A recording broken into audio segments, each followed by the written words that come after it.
Not only the best-selling Commodore 64 game of 1984, but also a game which will probably have gone down as a classic to many who remember this game from their youth. Beachhead, set during the Second World War, is a mighty fine shoot-'em-up from Bruce Carver, who went on to make classics such as Raid over Moscow and the slightly off-topic Leaderboard, all of which can be found on the channel. Kunlun is the objective for your forces, but on your way you'll experience aircraft swooping overhead accompanied by the roar of engines as big guns pound away heavily at them. The opening sequence simulates an aerial reconnaissance of enemy territory. This map screen gives you the choice over whether to take on the enemy in a frontal assault naval battle or sneak your 10-ship fleet through mine-infested waters in a highly risky series of rotational manoeuvres.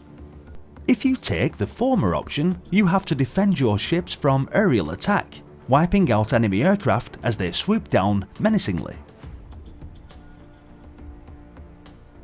The Hidden Passage, which was usually my destination of choice, is full of these little blue mines, which must be negotiated as well as also avoiding the torpedo-ridden waters.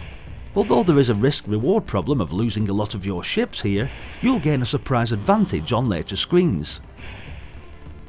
The second screen, unless you opted for the head-on confrontation earlier, pits you against the enemy fleet in a 3D style shoot-'em-up.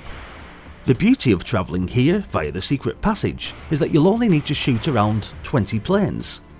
But if you met the enemy head-on from the beginning, you'll need to shoot a fair few more, and they appear to be more aggressive. Success is a matter of adjusting your cannons to the right angle and firing off shots just at the right moment, and each hit against you clocks up on a damage indication at the bottom of the screen. If this reaches 20, you'll lose a ship. After you've conquered that section, you have to try and prevent your ship being sunk by the volley of enemy shells raining down on you from the naval vessels stationed on the horizon. So again, judging the angle of return fire is the name of the game. Pulling up and down on the joystick changes the elevation, where you'll need to gauge the length of shot accurately before firing. If you miss, it'll show you at the bottom of the screen, so you can adjust your guns accordingly. I enjoyed this section most out of the whole game as a kid, and would always try to guess how far out I was on my first shot before it told me.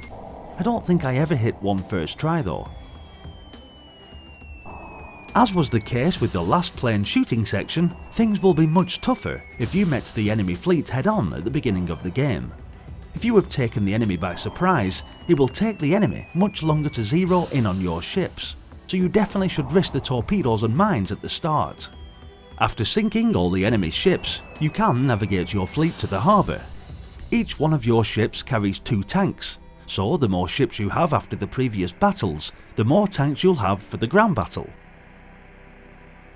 Here is where the game makes you pay dearly for your past mistakes, because if you don't have enough tanks, you will not be able to finish the game. At this level, you have to guide your tanks through the enemy defences and reach the main fortress. The beach is populated with landmines, barriers, bunkers, enemy tanks and anti-tank guns. The enemy defence gets harder to beat for each ship you successfully guide to the main fortress. At the climax, a boss turret greets you, forcing you to take several attempts at shooting 10 white squares with levels of precision. You are indicated with which point on the fortress you are supposed to hit, and again, you'll have to use your joystick to adjust the degree of elevation of your gun to hit the target. In the meantime, the fortress is armed with a huge gun, which, although slow to aim at you, never misses. You'll probably get the chance to hit 2 or 3 targets before your tank gets destroyed by the enemy cannon. What I remember most was the relentless way the big cannon would spin around slowly, line you up, and boom. It would make me physically recoil in my seat at first, it was so convincing. I'd inevitably panic and start missing the target holes in the base. Pure nostalgia.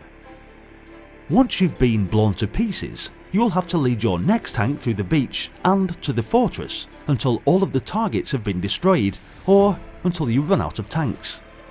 Success will make the island fortress explode, and a white flag of surrender is raised and waved around, pitifully.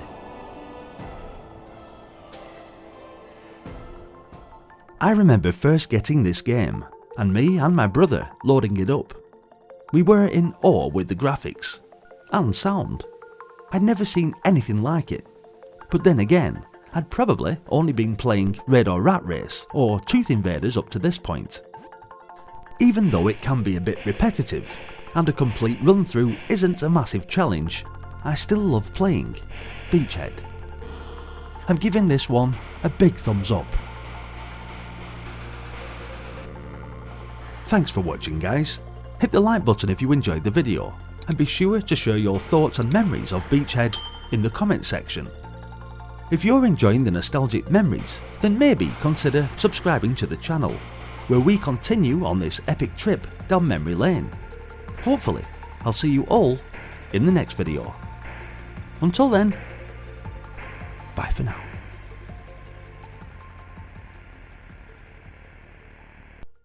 Just want to take a moment to thank the following patrons.